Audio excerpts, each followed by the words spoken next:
OBS studija 3.2.1.0 atnaujino audio mikserį. Dabar pridėjo du dalykus.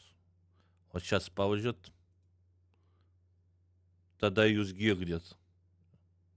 Va, įsijungia čia. Išjungiat, nesigirdi. Ir pridėjo va čia dar tokias funkcijas.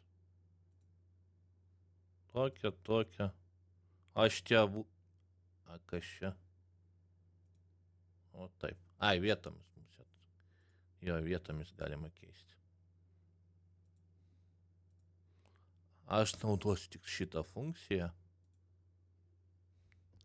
Nes kaip kurie žaidimai su garsu blogai veikia, tai aš naudoju per OBS tada, kad veiktų. Tyliau veiktų man tiesiog ir viskas. Seni žaidimai, kaip kurie yra, taip kad veikia per garsą, tada aš per OBS pasidarau garsą savo ir minus 40 decibelų tiesiog per settingus ir viskas. Ir man nereikia per ausis ir jums girdisi per streamą ir per video. Gerai.